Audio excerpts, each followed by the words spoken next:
Hello everyone, welcome to the channel. We have been doing the analysis of 7th January question paper of English Literature UGC.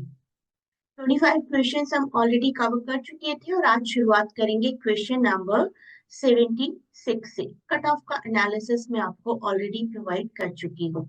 तो देखते हैं किस तरीके की रही आपकी परफॉर्मेंस। आई होप आप सबने अपने मार्क्स जरूर चेक कर लिए होंगे। कितने रहे आपके मार्क्स, क्या रहा आपका स्कोर, मुझे कमेंट्स में लिखकर जरूर बताएं। चैनल को शेयर और सब्सक्राइब करिए ताकि आपको इम्पोर्टेंट अपडेट्स मिलती रहें रिगार्डिंग योर कॉम्पिटिटिव एग्जाम्स।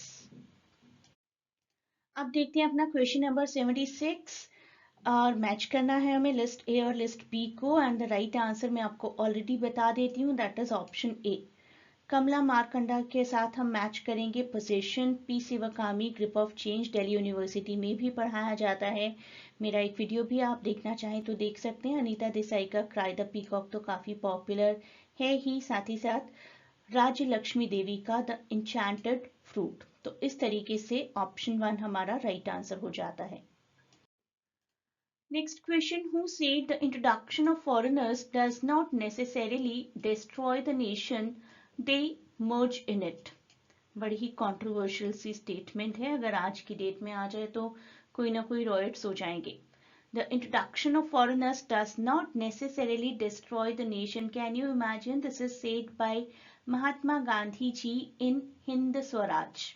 तो हिंद स्वराज महात्मा गांधी में भी नेक्स्ट टाइम आपको बुक के बारे में आ जाए कि कौन सी बुक से ली गई है तो यू शुड नो।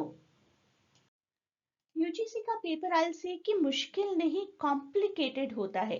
किसी एक ऑप्शन को देखने से आपको आंसर समझ में नहीं आता, सब ऑप्शंस को देखना, एनालाइज करना, क्या सही है क्या गलत है, कौन से दो सही है कौन से तीन गलत है, कौन से तीन सही है कौन से दो गलत है, इसको देखने में ही टाइम निकल जाता है, right? If you agree with me तो मुझे कमेंट्स में बताइए कि हाँ, यही परेशानी आती है यूजीसी एग्जाम में, that is the difference between other competitive exams and UGC one. तो ओम प्रकाश वाल्मीकि जी का जूठन, इसकी बात करेंगे। इसका बहुत ही डिटेल वीडियो है मेरे पास और काफ़ी पॉपुलर वीडियो भी है। एवरी ईयर दिल्ली यूनिवर्सिटी के स्टूडेंट्स के बहुत ही काम आता है, बहुत इंपॉर्टेंट और इंटरेस्टिंग टॉपिक है। जूठन ओम प्रकाश वाल्मीकि जी की ऑटोबायोग्राफी है। तो हमें यहाँ से देखना है कौन कौन से फैक्ट सही हैं। Let me tell you the options B, C and E. B, C और ई यहाँ पर सही है। ये नॉवल नहीं है, ऑटोबायोग्राफी है, तो ए ऑप्शन जहाँ भी है उसको हमें रिजेक्ट करना ही होगा। इस तरीके से भी आप चल सकते हैं, ठीक है। तो Joothan represents Dalit Valmiki community in critical light. तो बी जहाँ जहाँ पर भी है उसको हमें पिक करके रखना है, right. Joothan enumerates the difficulties of being a Dalit in independent India। तो सी ऑप्शन भी था यहाँ पर। तो बी सी हमें ये मिल ही गया है, बी भी है, सी भी है, ए नहीं है। दैट मीन्स कि यही ऑप्शन होगा और इसके साथ ऑप्शन ई ऑटोमेटिकली मैच हो जाता है। जूठन क्रिटिक्स दी अपकास्ट्स। तो अगर आपको नहीं भी पता है कि किसने ट्रांसलेट किया है, डी फैक्ट के बारे में कुछ नहीं पता, तो भी आप अपनी बुद्धि के हिसाब से इस क्वेश्चन को सॉल्व कर पाएंगे। वैसे अरुण प्रभा देखकर कंफ्यूज हुआ जा सकता था, बिकॉज अरुण प्रभा तक तो ठीक है but the last name is Mukherjee. तो ये भी आप याद रखिए, एक फैक्ट आपको याद हो जाएगा इससे, Arun Prabha Mukherjee not Das. May be this is the reason D option is not right. Next question. The famous short poem Elegy on the Death of a Mad Dog appears in which one of the following 18th century novels? Vicar of Wakefield by Oliver Goldsmith. Death of a Mad Dog एक satirical poem है that employs irony and humor to critique the hypocrisy and superficiality of society, included in Vicar of Wakefield, Oliver Goldsmith. Next question, क्या match नहीं है properly? Option 4 match नहीं है। Poem of Govind Raj is a collection of poems written by Ram Ganesh Gadkari, जो कि एक celebrated Marathi poet है। तो poem of Govind Raj by Ram Ganesh Gadkari. आप देखते हैं कुछ टर्म्स, इसमें से कुछ टर्म्स फेमिलियर हैं, जैसे कि defamiliarization, that is by Victor Shklovsky. इसका मतलब है to find something dissimilar in a similar thing. Uncanny almost similar term है by Sigmund Freud, which means कि something familiar in an unsettling और strange way. Actor network theory is by Bruno Latour, जो कि कहती है कि हम अपने आसपास के ह्यूमंस और नॉन ह्यूमंस सबसे कुछ ना कुछ सीखते हैं। For example, in a school a student can be influenced by teachers, parents, even by the desk he or she is sitting on, the school bus, the weather, the computers at the school or at the home. And homosessor is an old term, ancient term, Latin term है ये, by Girigio Agamben, जिसका मतलब है those individuals who are excluded from legal protection. Biopolitics की बात है ये. Option 4 is the right answer. Which among the following is the last novel of George Eliot? And it is none other than Daniel Deronda, जो कि 1876 की novel है. We can also say the only novel जो कि उनकी contemporary Victorian society की time setting से related है. तो ये हैं सभी नॉवेल्स उनके क्रोनोलॉजिकल ऑर्डर में. फर्स्ट नॉवेल का भी क्वेश्चन कई बार देखा है मैंने, और लास्ट का भी. तो फर्स्ट और लास्ट तो एटलीस्ट आप याद करिए ही. काफी आसान क्वेश्चन था. Which of the following is not a character in William Congreve's the way of the world? Fainall, Mirabell, Waitwell, ये सब तो कैरेक्टर्स हैं. Peachum is not the character, it is the character in the Beggar's Opera by John Gay. Beggar's Opera, John Gay, very scheming and very greedy kind of character. तो book याद रखिए, beggars Opera, John गे. शायद ये knowledge किसी और exam में काम आ जाए.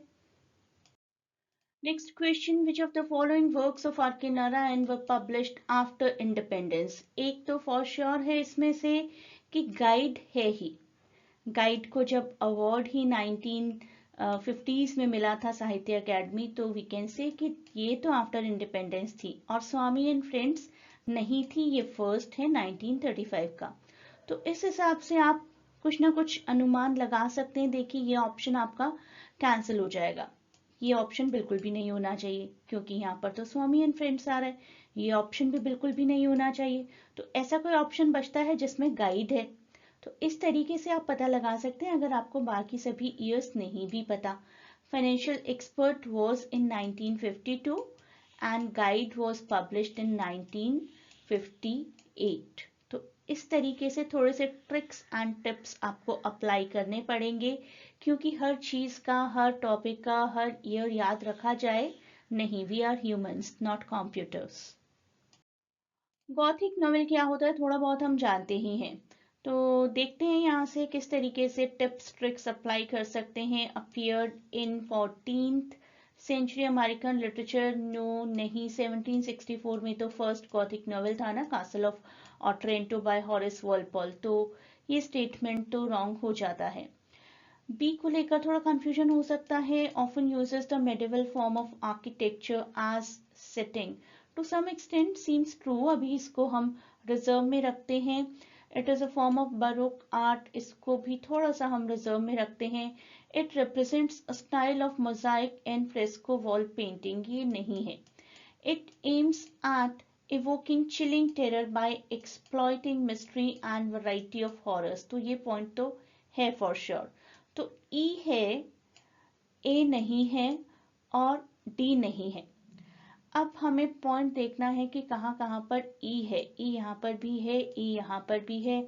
अब सी और बी के पॉइंट्स हमें थोड़े से कंफ्यूज कर रहे हैं.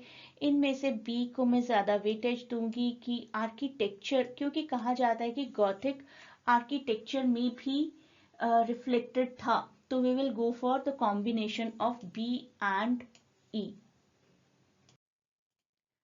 यहाँ पर हमें क्रोनोलॉजिकल ऑर्डर में अरेंज करना है पीरियडिकल्स को. And let us start from the beginning. Fraser's magazine, Spectator. सबसे पहले मैं जाऊंगी एडिनबर्ग रिव्यू के लिए, जो कि ये ऑप्शन है. It was published from 1802 to 1809. Right. and then I'll go for D, quarterly review. It was 1809. Quarterly review 1809. And then I'll go for Westminster Review, which was 1823. And then I'll go for Spectator, जो कि weekly British political और cultural news magazine थी, 1828. And then it will be Fraser's magazine सबसे last में 1830. तो इस तरीके से हमारा ये ऑप्शन सही हो जाता है. Next, the grammar translation method in English language teaching stresses on what? The method prioritizes the correct application of grammar rules and focuses heavily on translating between the native language and target language, leading to a strong emphasis on grammatical accuracy. Accuracy over fluency. Fluency पर concentrate नहीं, accuracy पर concentrate. अब बढ़ते हैं अपने अगले question की तरफ. The Center for Contemporary Cultural Studies was established in Berkeley in 1960. No, नहीं, ये गलत बात है बिल्कुल. University of Birmingham में establish हुई थी Cultural Studies, not in Berkeley. और क्या गलत चीज है? Chutnification was a term coined by Salman Rushdie in 1981 novel Midnight's Children. तो ये दो बातें अगर गलत हो जाती हैं तो बाकी की तीन ठीक हैं. बी सी डी के लिए हम जाएंगे. एक बार पॉज करके रीड करिए. Option 2 here is the right answer.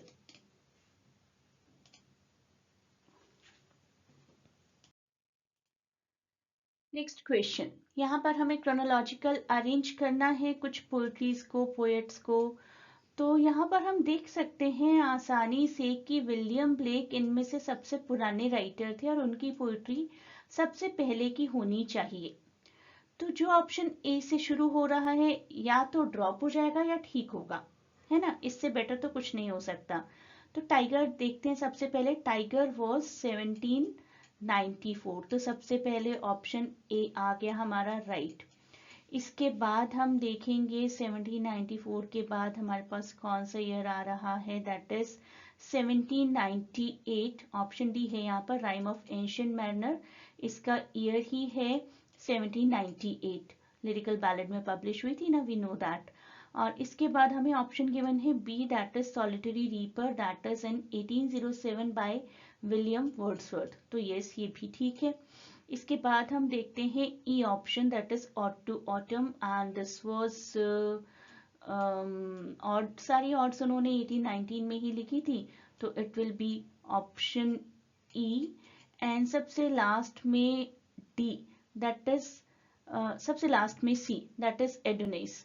Adonis is in 1821. तो ये सारे ऑप्शंस हमारे सही हो जाते हैं. A D B E C, this is the right answer. Books और राइटर्स मैच करने हैं हमें यहाँ पर. My days with Gandhi is by N K Basu और N K Bose, the secretary and companion of Gandhi ji. Among the great is by Roy Dilip Kumar. Among the great Roy Dilip Kumar, D K Roy. तो ए to be one, पहले ही option देख कर रखते हैं. ए टू बी वन यहाँ पर हमारा मैच करेगा. Life of Shri Aurobindo, a combination of authentic material from Sri Aurobindo's own letters and other writings by Ambulal Purani. So this matches with 4 right. Rabindranath Tagore, a biography book by Krishna Kripalani. Next, Langston Hughes की poetry है I to Sing America. किसका response है? Throughout the poem, the speaker insists that he is authentically American and that his community has made important contributions to American life. The speaker begins by announcing, I too sing America.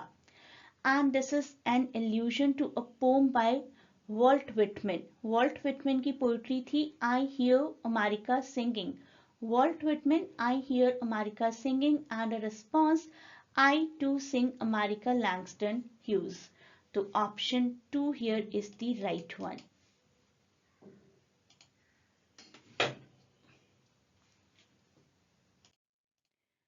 Which of the following novels deal with the theme of apartheid? I'll say B, C and E. B. July's People, C. Cry the Beloved and My Son's Story by Nadine Gordimer। बहुत अच्छे से apartheid की theme को दिखाया गया है तीनों works में। यहाँ पर जो सबसे अच्छा दिमाग लगाया मेरे सभी स्टूडेंट्स ने, दैट इज कि टेम्पेस्ट सबसे लास्ट प्ले है और कुछ देखने की जरूरत ही नहीं है। VEDCA will be the right answer. Love labour's lost बहुत पुराना है, 1590s का। उसके बाद we can say midsummer night's dream, after that much ado about nothing, then twelfth night and then the tempest. ये क्वेश्चन थोड़ा सा टफ, लेकिन अगर थोड़ा सा भी टिप्स एंड ट्रिक्स अप्लाई करें तो हो जाएगा। एंटी देखिए, मैंने अपने स्टूडेंट्स को हमेशा बताया कि वर्ड्स को पढ़ने की कोशिश करिए। अगर आपको कुछ भी नहीं आता तो एंटी का मतलब ऑपोजिट, ऑपोजिट हमें सिर्फ यहीं पर मिल रहा है। तो anti phrases is kind of that phrase जो कि आप बोलना चाहते हैं लेकिन उसका उल्टा बोलते हैं, वर्बल आयरनी की तरह। Take your time, we have got whole day, लेकिन hurry up, we don't have time, that is the meaning. Next is antonomasia. Antonomasia जब हम प्रॉपर नेम को किसी एपिथेट से सब्स्टिट्यूट कर देते हैं, जैसे कि जोन ऑफ आर्क की जगह मेड ऑफ ऑलियंस बोलना। And apocrypha is writing or statement of doubtful authorship, and eratology, that is the narrative of miraculous deed of god or hero. Next one, कुछ Indian authors, कुछ Indian writings. Manohar Malgaonkar, Manohar Malgaonkar popular for rumble tremble. तो option A के साथ 3 देखिए कहाँ कहाँ पर match हो रहा है, 2 जगह और भी देखना पड़ेगा। Weird dance and other stories by Chaman Nahal. Chaman Nahal जिन्होंने आज़ादी लिखा है, एक्सपेक्ट नहीं होता है कि इस तरीके का भी कुछ लिखा होगा जिसका टाइटल ऐसा है हैपनिंग सा। तो बी इज मैचिंग विद 1, तो ये ऑप्शन ही हमारा सही हो जाता है। फिर भी बाकी देख लेते हैं। The neighbourhoods wife and other stories by Ruskin Bond and survivor by Arun Joshi. तो सब कुछ मैच हो रहा है। ऑप्शन ए, ऑप्शन 1 हमारा सही आंसर है। Which of the following poem uses terza rima. मेरे सभी स्टूडेंट्स बहुत अच्छे से जानते थे terza rima, and we know कि पीबी शैली की इस पोइट्री में इस्तेमाल हुआ है। टेर्जा Raima, a rhyme scheme that uses 3 line stanzas with a specific pattern of rhyming words। 5 sections में divided होती है, ABA, BCB, CDC, DED, EE। तो सभी स्टूडेंट्स जानते थे बहुत अच्छे से और सही आंसर किया गया है इसका। One of the easiest question 1623 देखते ही हम आंसर कर सकते हैं। First folio of Shakespeare's plays. What does deductive method of reasoning refer to? From general to particular, all humans are mortal। सबको एक दिन मरना है। I am a human, मुझे भी एक दिन मरना है। That is what this method says।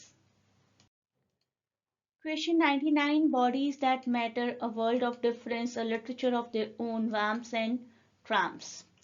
इसमें से सबसे popular I think literature of their own है बाय एलेन शोवाल्टर। देखते हैं C4 से क्या हमारा क्वेश्चन सॉल्व हो रहा है। जी हाँ, बिल्कुल हो रहा है। बॉडीज दैट मैटर 1993 का है, renowned theorist and philosopher Judith Butler का। ये भी पॉपुलर है but may be I say not as popular as the work of Elaine Showalter. और इसके साथ ही साथ हमारे बाकी सभी ऑप्शंस भी मैच हो जाते हैं। तो A is matching with 2, B is matching with 1, that is Barbara Johnson, C is matching with 4, Ellen Showalter। सबसे पहले हमने यही सॉल्व किया था। Vamps and Tramps, the best selling text we can say by Camille Pagilier। तो सभी solve हो रहे हैं यहाँ पर हमारे options. Option 3 is the right answer. तो इस क्वेश्चन को करते हैं सबसे पहले। क्रोनोलॉजिकल क्वेश्चंस थोड़े टफ थे, that I have to agree with. सबसे पहले है ए, that is the construction and criticism 1973 bye Harold Bloom. और इसके बाद हमारा वर्क आएगा, मैं आपको बता रही हूँ कि ऑप्शन 2 इज राइट वन। इसके बाद ई वर्क आएगा an appetite for poetry, that is of 1989 by Frank कैरेमॉन्ट।